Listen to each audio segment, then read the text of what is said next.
Today, we're diving deep into a topic that resonates with so many families. What seems to be this ever-evolving and often overwhelming world of travel baseball. Now, this is a landscape. It looks vastly different from even a decade ago. Obviously, national programs, showcases, and a ton of early recruiting going on. The Aspen Institute, they estimate that the youth sports industry generates $40 billion a year. You heard that right. 40 billion. Parents are starting to reconcile this reality of these rising costs by viewing youth sports as an investment. So it begs the question, what is all this really for? What's the end game? Parents sometimes mistakenly think that the only pathway to realize their investment is getting as much exposure as often as possible for their son. Now, our guests today, they're all deeply embedded in the game as a former pro player themselves, coaches, and leaders of major travel organizations. Their perspectives challenge conventional wisdom and offer invaluable insights to young players and parents who want to be a part of the solution. So please join us as we explore the essential pillars of development, of competition, and the hard truths required to truly succeed in youth baseball. All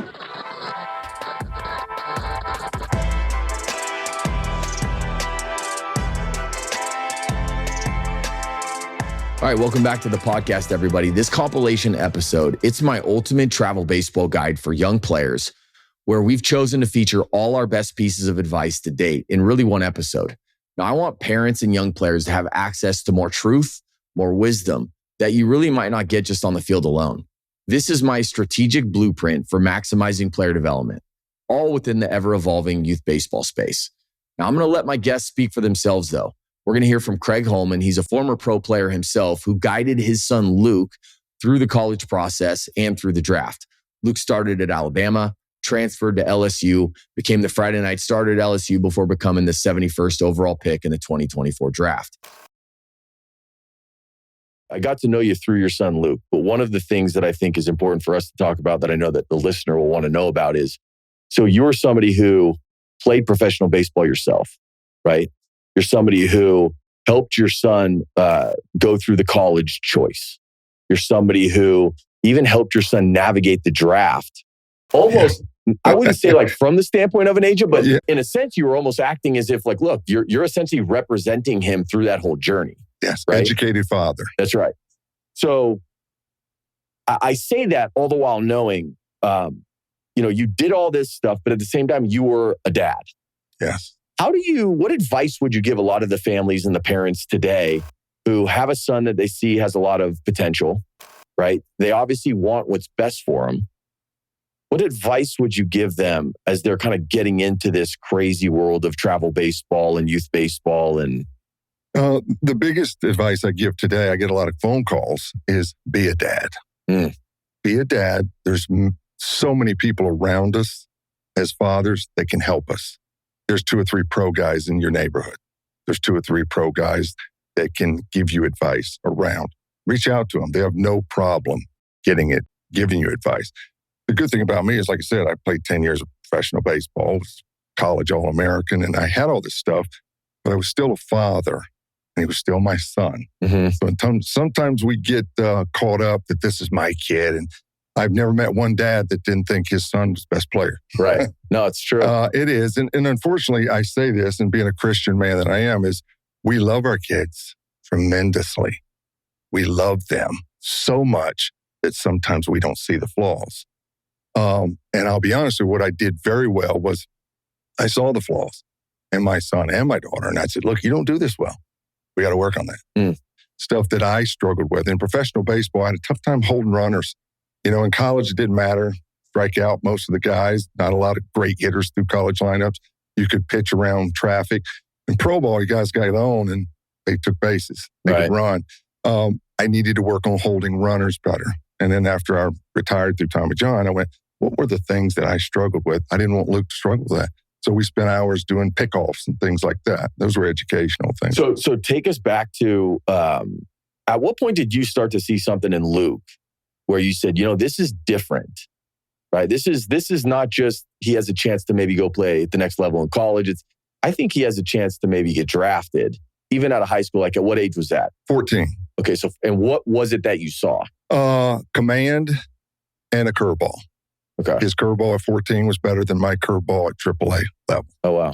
It was. And I was catching it, and it had tight spin. and he would throw, and I could still catch very well. I'd put on gear, and you'd throw it, and it'd hit on top of my foot. And I'm not a bad guy, athlete. And I went, wow, it was almost two plane break. Mm-hmm. And I went, that's different. So I had a couple of guys. Gene Shaw, I played pro ball with Gene a long time. He was in the Phillies organization. Brought him up to my place, and I said, I want you to watch my son throw. Right. Like, give me someone else's eyes. Yeah, I didn't want to be that dad. But he was 6 foot. He could throw anything for a strike. He was little in Little League. That's why I tell the parents, if your kid's the best 12-year-old on the team, great, be happy. Mm-hmm. If he's average at 12, be happy, because you have no idea what they're going to be at 16. It doesn't matter. So it's interesting. So I just had someone ask me actually on the YouTube channel a question, and it was a kid who's a 14U shortstop. And he specifically asked, he goes, I get invites to all these different things, whether it's this college baseball camp, whether it's, one of these showcases. What advice would you give me on how I should vet these different events? And my answer essentially was, I think, it's a long-winded answer, but number one, it depends on what your goals are, right? If your goal, I would make the assumption that you want to maybe get a college scholarship one day or get drafted and play professionally if you're lucky, God willing, right? If that's the goal, what I would challenge you is, I think a lot of times what I would call kind of the hierarchy of the focus is upside down. So a lot of families or players say, all right, the number one focus for me is exposure. I want to get exposure because if I get exposure, then I'm going to be ranked high, then scouts will come find me, then colleges will come offer me a scholarship, right? And then second to that is competition on some level. And then the third focus is development. And my thing to everybody is always, we'll turn that upside down. And this is what I told this player. I said, turn that upside down. If your focus is development, right? And then naturally after you develop, you're going to go compete. And then the byproduct of doing both of those things well eventually will be exposure. Correct. Right? But development being the number one piece. Development, I was a passive father that I didn't care about winning. I had travel. I had a travel organization. We had 12, 13 teams at one time, a couple of softball teams, maybe even 15 total. I preached just development. Mm-hmm. It doesn't matter. No one cares who won the 15U travel tournament in New Jersey in 2 years. Matter of fact, 3 weeks later, we couldn't name who won it if we lost. So I constantly focused on that with the parents. I never overthrew my kids. I had Saturday throwers and Sunday throwers with my travel team. And I had 9 D1 pitchers. What age is your team? What age range? I coached Luke all the way up through, and I coached that main team, and I hired other coaches to do the other team. So I went from 10 to 18. Okay. I coached them every year. And we would add, subtract. Some kids would move away. Some kids that weren't getting a lot of playing time would bounce over to another travel team, but it continued to get better. I funded my team most of the time out of the medical company that I have. So, I didn't force the parents to pay me a lot of money. I had a facility they could practice for free and do those types of things. But, it was a lot of charity. I gave a lot of my time, but I wanted them to focus on development. When you talk exposure, I tell people this, be careful about the exposure, because if you're not ready for the exposure, it's not good exposure. Right, exactly. And so that's the big thing that people miss. I got to get seen. I got to get seen. And I would always ask the kids, are you ready to be seen? And they go, what do you mean? Are you at the highest level you possibly can be right now as a 10th, 11th grader? Because if you got flaws and you get seen and you get the exposure and they see those flaws, they may not want to look at you again. That's right. So I keep telling parents, love the kid. And once again, I can go off this side, and I'm a big mental guy. I believe in thinking about things and focusing on things and dreaming about things. And life and death is in the tongue, and speaking that I'm going to be a great pitcher. And those are things that I used to preach to my kids. Say it, believe it, sure, and it happens. So a lot of parents didn't buy into that. But the key for me with all kids was repetitious work. If you want to be a good fielder, field 200 ground balls every other day. If you want to hit, not 50 balls. I'm talking about get a tee, hit 100 balls, get on a machine, hit 100 balls, work. And the more reps that you put in, I think you kind of become that person. You can't just think about it and they go, well, I'd love to be a great hitter, but you put in the work, it eventually comes. But everybody wanted exposure until they got it and they didn't do well, and then they may move on. Yeah. And that was what I preach, is be ready for the exposure. Well, and I think, look, there's a time and a place for the exposure, right? Is the time and the place at 12? Probably not. Now, here's the thing is, that doesn't mean that players shouldn't go to events at 12. Right. Because there's an element of, play against better competition. It's just a matter of like when parents are trying to make decisions and there's limited resources and they're wanting to know, my son's 12, what events should we go to? My pushback is always, well, what are our goals? If our goals are, we want this kid to, have fun with his buddies and to ultimately become the best version of himself as a player, you don't need to go to all of these different events every single weekend. I recognize that the coach on the team may say you need to come to everything, but that doesn't necessarily mean that that is the best use of your funds. So again, for me, in this answer I gave this player was like, turn that hierarchy upside down. Focus on development. Get to a place now where maybe you're 16, 17 now. Now let's pick and choose what events to go to. Where do I want to go to be seen? Because, you've seen it. I've seen it.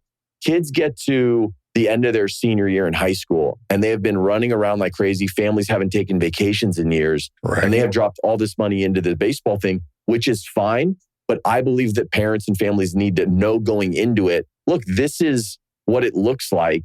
You don't have to do everything. You can be selective. Unfortunately, the travel industry makes money off tournaments. Yeah. And I tried to weave through that. Now, my rule was I like to work 70% of the time, played 30. And a lot of people, what do you mean by that? Well, we're going to work during the week. We're going to do workouts where we lifted, we threw, we hit, fielded ground balls, and then we get to show out on the weekend. Right. But we'd go play 3 or 4 games, and I'm like, hey, we're good. These are the things that, and I love the big tournaments. We'd go down to Georgia and PG over and Jupiter and all over. They're great. But what I focused on at a young age, and this is going to be funny to you, but I really took them to good tournaments, hoping they'd get their ass beat. Right. And that's a tough thing to say. No, it makes perfect sense. Oh, you don't get better. I tell every parent, if you wish to never struggle for your child, you'll never be good. You've got to enjoy the struggle. When he gets his ass handed to him on the mound, be happy, because I promise you he's going to put in more work. If he's going out, punching out 12, 13 kids, and everybody's patting him on the back, that kid doesn't work. He's facing no adversity. Yeah. The kid that faces adversity has some struggles. And I think that's what helped Luke. I mean, I always talk about Luke. He struggled early. No, I mean, look, you bring up a good point. I had Sean Casey on the podcast last week, and he literally says, he goes, the introduction into success for him was this agitation and strain. When you went through it, right, you had your teeth kicked in. Yeah. It's like, welcome. This is what it's going to look like. If you want to play at this level, this is what it's going to look like. So you either going to get comfortable feeling this way, or maybe you need to choose something else. And I never in my career, I'll be honest with you, I never felt comfortable. And most of the players I played with felt the same way. Pro guys, they never felt good. I was rooming with Scott Rowland, and I hope he gets a chance to hear this, a Hall of Famer. Sure. We were rooming together in AAA one night, and I'll never forget this. And he was a second-round draft pick. He was just a poster child for the Phillies. We're in AAA, and I think he's 1 for 7, 1 for 8, and he's sitting over there watching TV, and he's like, I'm going to get sent down. I'm going to get sent down. And I looked at him over there, and I went, what are you talking about? And it was, but he was really concerned. Those guys, even those type of guys are concerned. And the best compliment I ever had in many things, baseball, business, I've been very successful in business, was a guy told me this about 8 years ago. And he said, you know what I love about you, Craig? The wolf is always at the door. I didn't even know what he meant. So I said, I don't understand. And he goes, you're never, ever comfortable. When you go to the door and you hear a knock, you think the wolf could be there. Oh, wow. So he said, and it's me, it's totally my personality. And he'd been dealing with me in orthopedics for a long time. And he said, you're just never comfortable. And he said, from what I've seen, and he's very successful in orthopedic business in the country. And he said that the great ones, and he never played sports, just very good at business. He said, the great businessmen that I've dealt with, they're never comfortable. It's true. They're always, and so the athletes, and I was that way in baseball. I was never comfortable. Even when I had good years, I was uncomfortable. We're also going to hear from Andy Burress. He runs the very successful 5-star national travel organization. I want to talk about the travel organization a little bit, if we could. you, if I'm not mistaken, actually, the travel organization used to be called Chain, right? Right. And so you played for that travel organization, right? Right. So at what point did you figure out, I want to talk to those guys and see if I could maybe get involved in this? So, obviously, coming through high school is really in the state of Georgia in the 90s, early 90s, it wasn't a whole lot of travel baseball. It was chain baseball, which was Mr. Buddy Myers. And Buddy had a chain and sprocket company. He was from Mississippi, loved baseball. And he just started kind of funding a team because he just enjoyed baseball. And it was a little advertisement for him, hey, what does chain mean? Well, it's kind of a weird, odd name, and it was Buddy's company. It was chain sprockets. And so what he did was he would go on these big mills, all these lumber mills, and he would go in and he would, they'd have all these architects and engineers and they couldn't figure out how to fix something. He'd go in there and he'd go back to his shop and manufacture something and come back. And so everybody loved him. Right. He was just a big spirit, just great guy. But he ended up passing away. I played for him, kind of jumping ahead. But when we came back, it was opened up an indoor facility. One of the guys said, man, you don't want to do teams, man. It's going to mess up your lesson business. Oh, interesting. And I'm like, so for a year or so. Why? Because as soon as Johnny didn't get to hitting the third hole. Oh, he doesn't want to get, he doesn't want to do lessons with you. Yeah. Got it. Yeah. So we, which there was some sensitivity there. Yeah. So it was which was odd because I loved the on the field stuff. I enjoyed the in the cage time, individual stuff, one-on-one stuff, but I loved being on the field.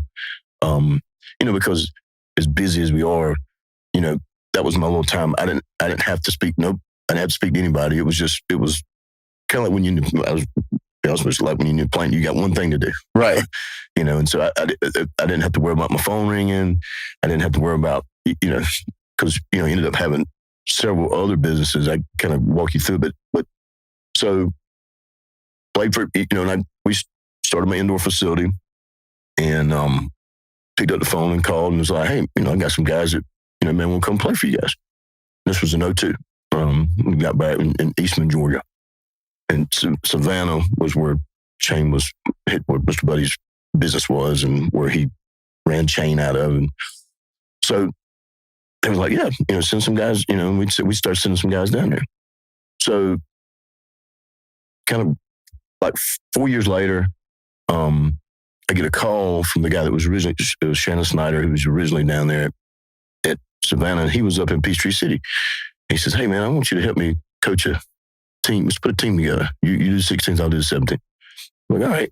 So it was, and Lloyd Thompson, who is at home plate, I ran his first ever 16U team in 06, I think it was, 05, 06, somewhere in that range. And so we did it for 1 year. And we were like, why are we coaching for home plate? Right. I mean, I like Lloyd, but I mean, we're chain guys, right? And so that's when chain started, and I think it was 07. Okay. And then we really started, 08, and then in 09 is when I moved to Warner Robins and opened up a facility there. And so you guys have a facility in Warner Robins. Yes. And you also have like satellite teams in a bunch of other places. We have 52 different locations. 52 different locations. Yeah, Canada, Australia, and Puerto Rico is included in those. Wow. That either, partner locations, and for us, I mean, we just don't let you set up shop just anywhere. Sure. I mean, you have to have a place to train. I would imagine, and correct me if I'm wrong, there needs to be this expectation if you're going to represent the chain brand, or in this case, the 5-star national brand. Right. Like, you have to do things a certain way. Sure. Right. Yeah, we have, and we like anything. Dairy Queen was, I own some Dairy Queens coming up. And so Dairy Queen was the first ever franchise fast food restaurant. And they'll tell you, that they made some mistakes, And so the same thing, we're the first one to really kind of go out and expand. And the reason I did it was, so you got a little small group in Northern Iowa, just say. I mean, Burlington, Iowa, we'll just played there, so I remember the name. Right. And they got a really good player there, and he's playing on the local team, and somebody sees him, a scout, a coach, or somebody sees him and says, "Hey man, this," tells him or tells us, "Hey, you need to get in touch with this kid. He really fly. He needs to get out of Iowa and get into some bigger stuff." Yep. And so we reach out, we talk to the parents. Man, they're excited. The kid's excited. His local team there, where the guy, probably an ex-pro player or something, has been hitting with him, gets mad because he's leaving the team.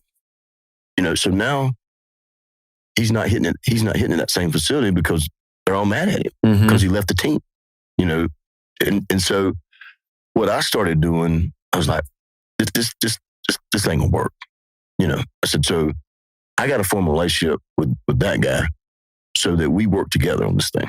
So what would happen? He'd start struggling a little bit, and he wouldn't have anybody to go hit with. He'd been hitting with this guy since he was 8. In Burlington, Iowa. And so I said, I've got to form a relationship with that guy. Because one, there's no need not to. And two, he may have another guy that comes through. And I can help him. And he can help me. And so that's where this all kind of got started at. And then they were like, well, why don't I just call my team? At the time it was Chain, and I was like, that's fine, and then hey, you buy the same jersey. So when he plays with you on the weekends or weekdays or whatever, then all he does is puts the same jersey on and comes plays for the national team on the weekends. And so that's kind of how all this got started. I'll tell you a funny story. Drew, my son, when we were he was 13, 14, there was a team out of Texas, and the coach of the team started, like they all, like they do, hey, Drew had a good game against him. He was, shooting Drew a message.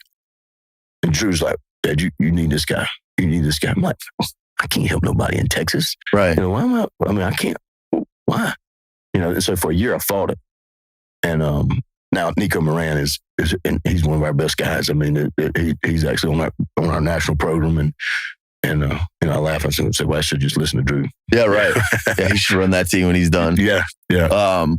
Okay, so help us understand, as a travel ball organization, where is development in kind of the grand scheme of things? Because I think travel teams get this, it's not reputation, but I feel like there's this stigma of like, oh, it's just showcasing. It's just come play with us. Let's go win this tournament. Sure. And in so saying that, a lot of people, I think, draw this conclusion that like, oh yeah, you don't care about developing my son or our player or whatever it is. What would you say about that? So I have a unique perspective on this because when Drew was coming up, I didn't really want him, I'm about 100 miles south of here. I didn't really want him coming up here. And I didn't want him playing local because, what would happen was, because I owned the organization and he'd be playing for one of our teams and I'd show up and he'd be over there, half-assing around or something. I'm like, get on his butt, and they're like, oh, he's fine. I'm like, no, he's not fine, And so anyway, I started taking him to Tampa, 5 hours away. So from 8 to 13, every Friday we'd get in the car and we'd drive down and he played with his team. But he didn't practice much with them, And you say, man, some of them have him as the best player in his class, Right. So you go, well, man, he didn't practice with his team. How did he become this player? Because we were working back home, and it was funny. My wife, it's kind of a crazy story. And our parents will relate to this. My wife was a school teacher. Well, we knew he wasn't going to that school. And so, PG profile, it lets you put on there where he's going to school. So like from the time he was like 12, we had IMG on there. All it was just to keep from my wife having to catch crap, while he wasn't going to school. She was at Veterans High School, which is a crosstown rival from Houston County. Houston County just had a better baseball program. Yeah. And it ended up working out because the coach that was there, he ended up leaving about the time that Drew had made that decision. So it kind of made it a little easier. But yeah, parents will relate to that, especially parents of school teachers, because usually, as a school teacher kid, you can go anywhere in that district. Right. So that was one of the things. But talking about development at a young age, he never practiced with his team. They had a great, really good team. And you go, so from my perspective, I don't think that practicing with a team, you got to throw the ball to first base. Okay. You got to catch a fly ball. Uh-huh. You got to receive it behind the plate. And there is some camaraderie that I get from a team, but from a development standpoint, it's not a necessity because I saw it happen. Oh, got it. So, yeah. So you look at like the responsibility in a sense that falls on the kid. Like, how are you getting better every single? Which, by the way, also makes sense because you may be playing in tournaments every weekend, but let's assume it's not every weekend and it's every couple weeks. Right. Unless you're going to their facility every day, they're not going to have their hands on you until you see them for the next tournament. So what are you doing in the interim to make sure that you're getting better? So the onus falls on the player to make sure that he's continuing to develop. We're also going to hear from Jeff Petty, the head baseball coach of Canes Baseball, and he's going to share how his organization has evolved, not just keeping it local, but identifying pro prospects nationally and wanting to move beyond the 3-state, local program.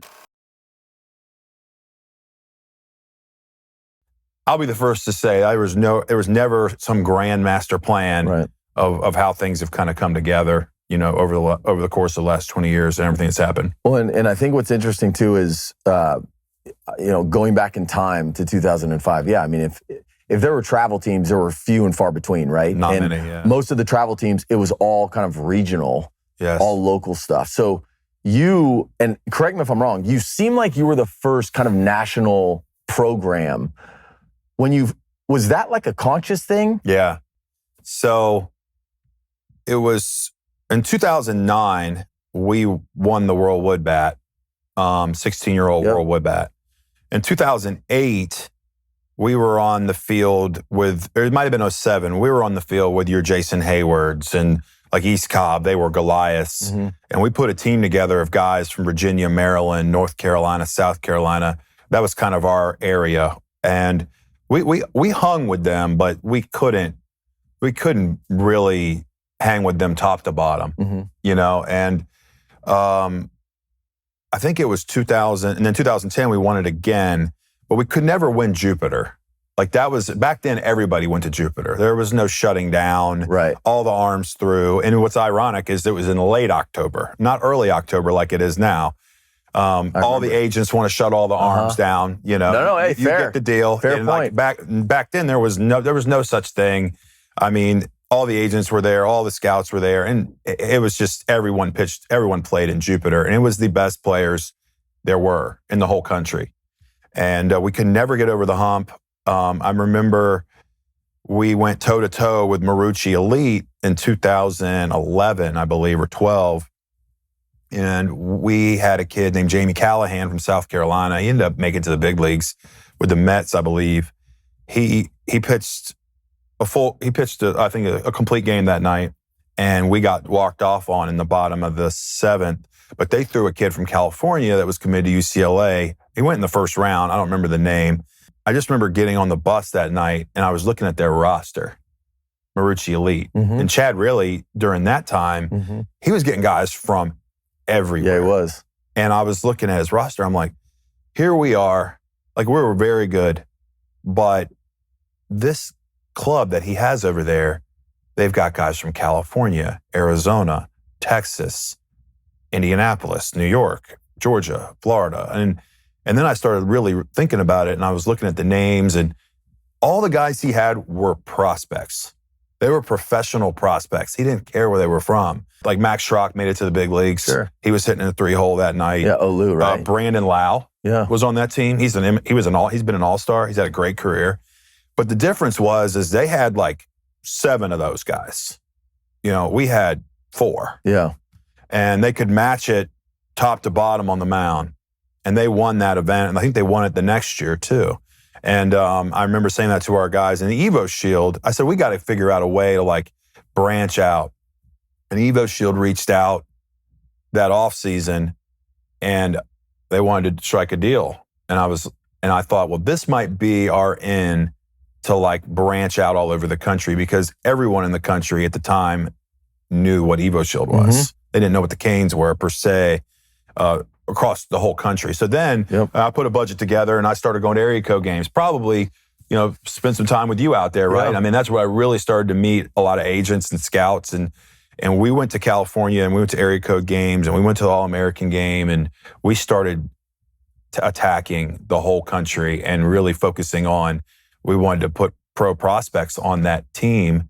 And then it turned into a national team, because if you're really chasing what you feel the best prospect you can get, you can't stick to a 3-state area. Right.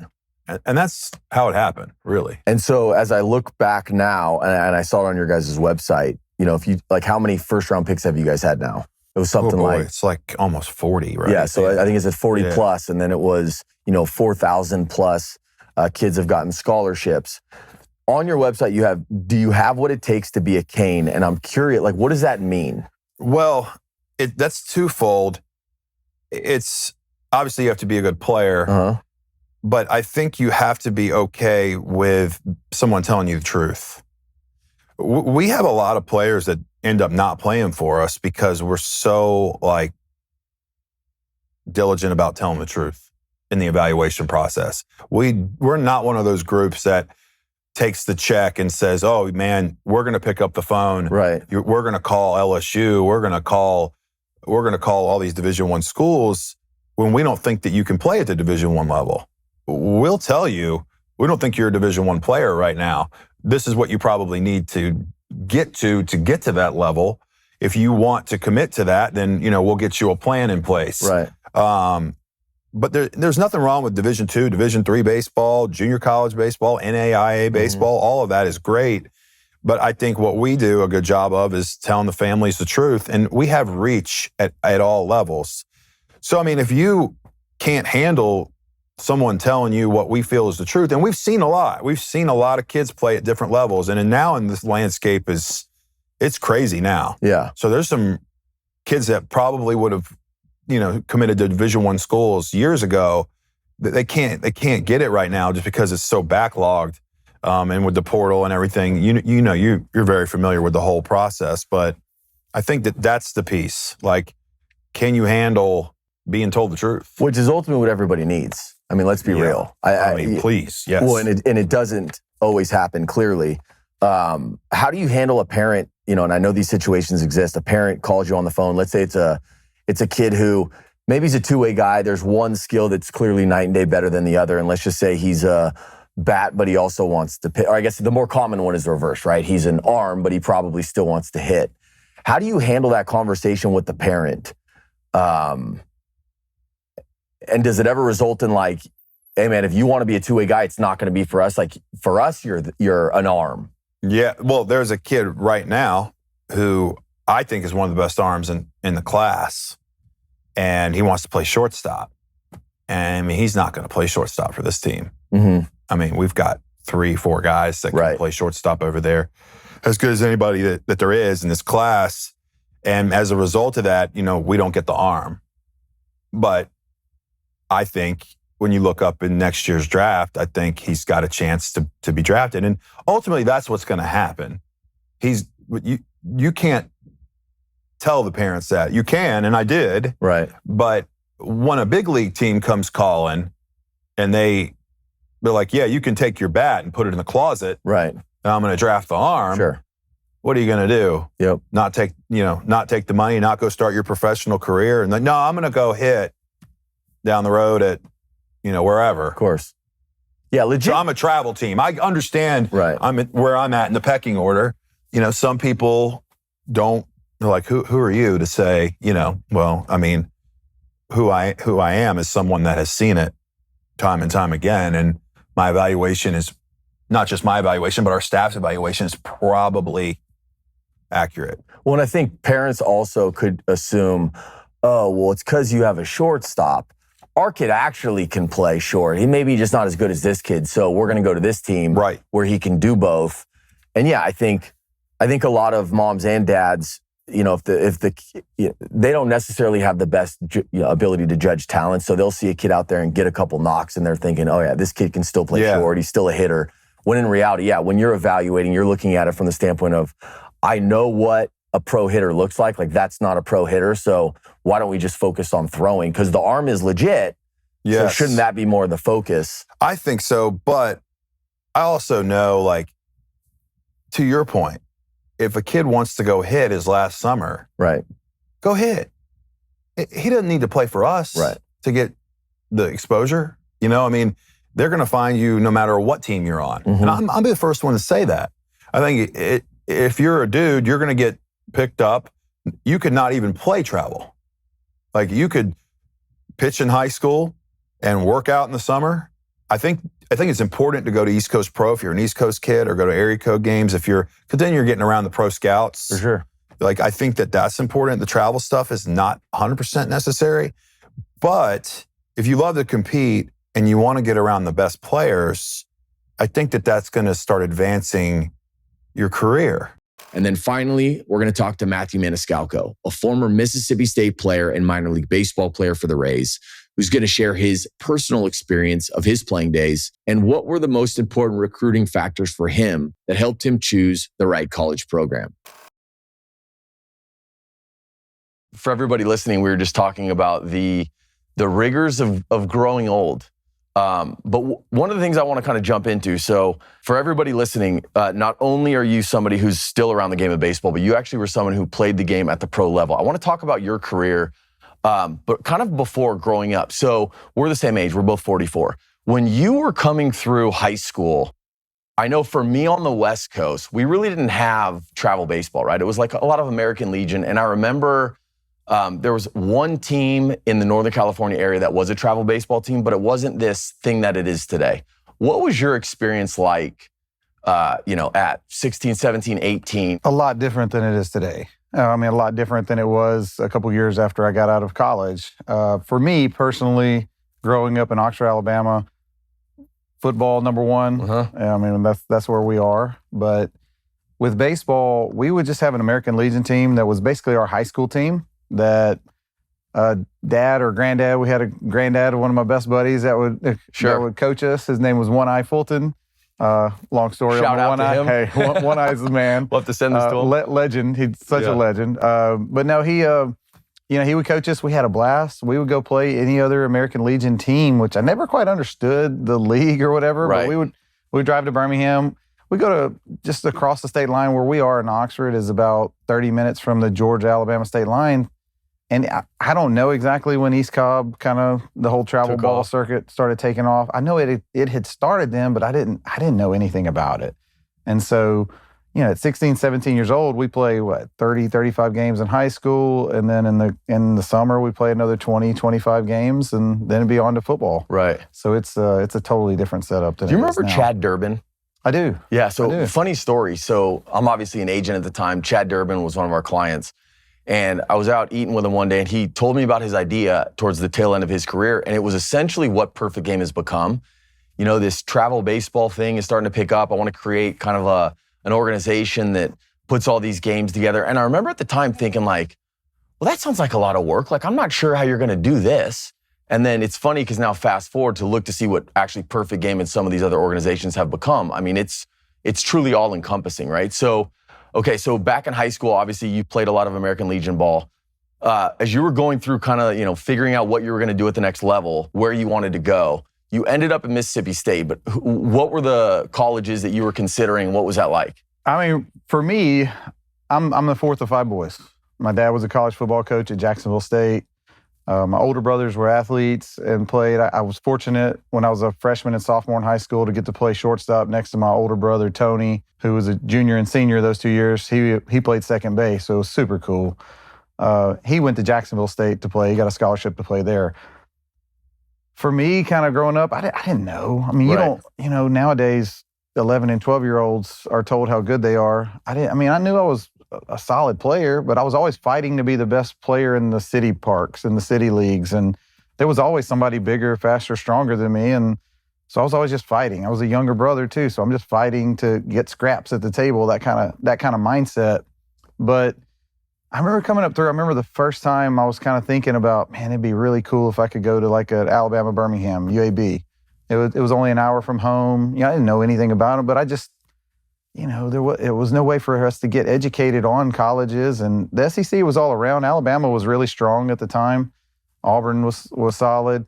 I didn't know what I didn't know at the time. And then I had a couple of, I guess, breakout seasons. My sophomore year kind of had a good season in high school and then had a good summer. A couple of bigger schools, Alabama, Auburn, started kind of reaching out with some letters and that kind of stuff. That's how old I am. I remember thinking, like, in my head, I'm one of those guys, I was thinking, like, am I really good enough to play at that level? Like, I don't know what those baseball players look like. Because I was still, I was a quarterback in football, and I loved it equally to baseball. I really did. So it kind of started it. And then I got told how, you start getting told how good you are. And if you believe it, then you won't make it very far. And right. I never really believed the hype. But for me, the big break was I had to make a really tough decision after my junior summer. I got invited to the East Coast Pro workout, which back in the day, there weren't the tryouts. It was just you got invited by a scout, you went straight to Wilmington, North Carolina, and it was 7 or 8 teams of just dudes. Yep. And we were the Mets. I was number 55. I remember it like it was yesterday.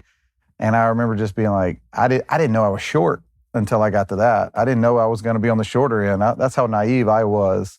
But I got to that, and there were just athletes everywhere, bigger, faster, stronger, and went there and ran a good 60 time, had a solid arm, had good rounds of BP. I remember 90 now, my 14, 15-year-old kids in the program, they're 90, it's okay. 90 then, we had never seen it. It looked like a ping pong ball coming in there to me. And I faced it every single at bat, and all these guys were trying to throw, as hard as they could, and I got hit a bunch. I didn't think I swung the bat very well, but I remember some coaches telling my dad, like, hey, I think the day was maybe August 1st. I don't remember exactly. They said, hey, on that day, he's going to start getting tons of letters and calls and all this stuff. And I still didn't really believe it because I didn't think I played that well at it. But that was where Mississippi State happened to be there. I didn't know much about them. Coach Tommy Raffo was a guy who introduced himself to my dad, one of the best human beings I've ever met. But I still wasn't sure where I was going to go. And so then my dad, being college football coach, looked at me and said, you will take all 5 of your official visits. Good for him. You will not tell any of these schools that you're committing to them until you take all 5 of your visits. So we did. And Mississippi State was in there because of Tommy Raffo, the conversations. He was a great guy.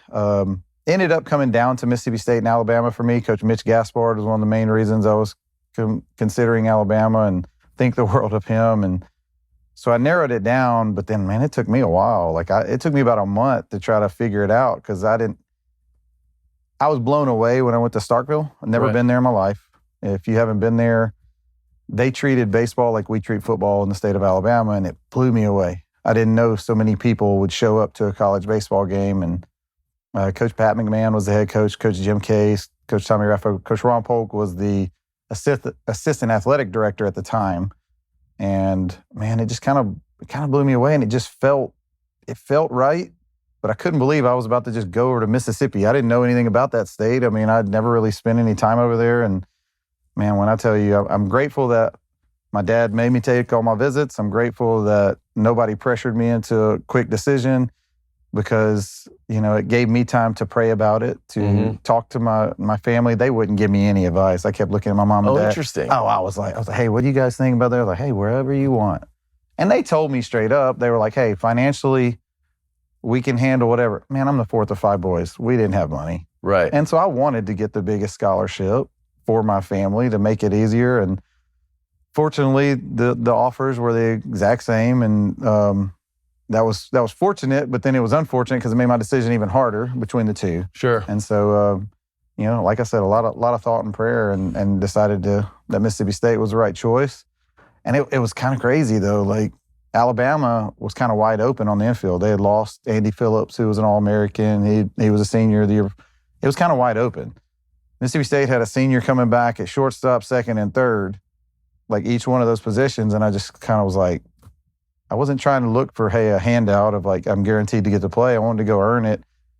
And that's how I made that decision. Do you feel like part of that was, because one of the things that I've always tried to help guys understand is there's so much emotion going on when you make these decisions, right? So if you get recruited by a number of different schools, you're trying to like, okay, how do I remove the emotion, go through this process logically, and then make a logical decision?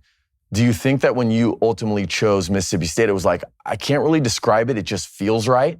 Yeah, it was a lot of that because they're really, like, if you started thinking logically, Alabama. Right, you'd say Alabama with the opportunity. The opportunity to come in. I mean, they had, all coaches tell you this, but they had said, hey, you would be the front runner for shortstop. Mississippi State said I was a huge prospect and they wanted me and all that stuff, but I wasn't stupid. Travis Chapman, who was an All-American, he's first base coach for the Yankees now. He had played short the year before and hit 400.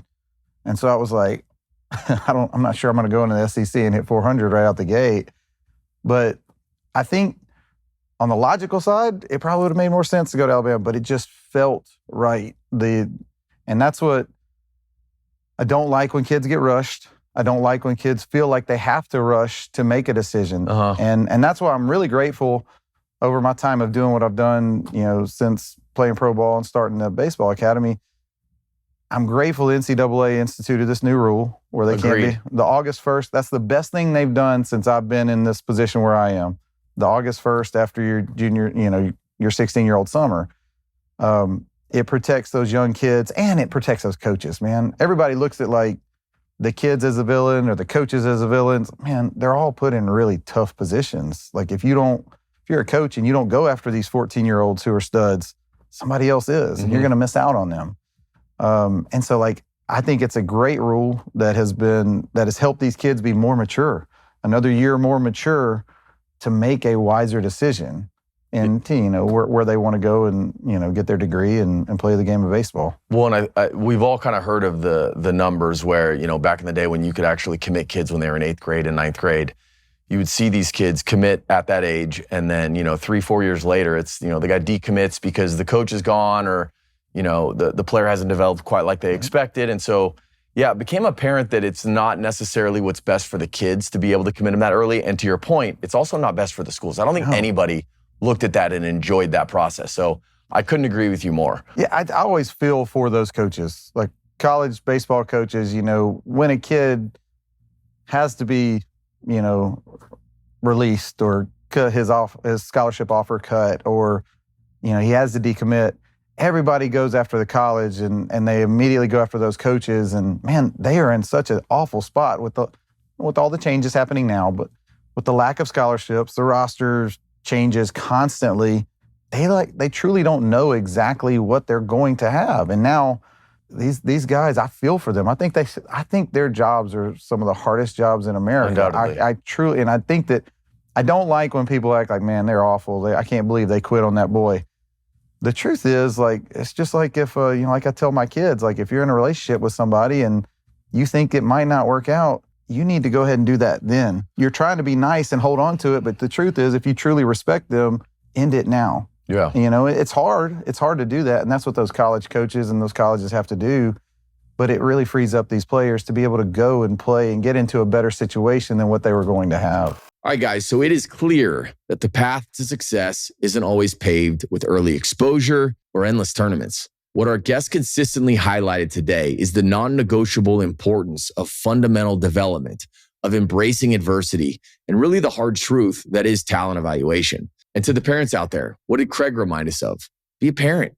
Be a parent first. It's okay to see your kids' flaws, to understand that if a player isn't ready for exposure, you got to recognize it's going to be bad exposure. I hope this episode helped you cut through the noise to focus on what truly builds long-term success and character in young players. But I want to know, what resonated most with you from today's conversation? Are you a parent who's had to choose development over immediate exposure, or a player who's had to embrace uncomfortable truths in order to improve? Share your experiences and insights in the comments below. We'd love to hear from you. We want to hear your perspectives. Ultimately, what our goal is to help connect all of you guys in the youth baseball journey. So please don't forget to like and subscribe to the podcast. If you have any specific topics that we haven't covered yet that you would like us to address, please let me know. DM me, send me a message. I'd be happy to talk about them. So thanks for listening, guys. We'll catch you next time.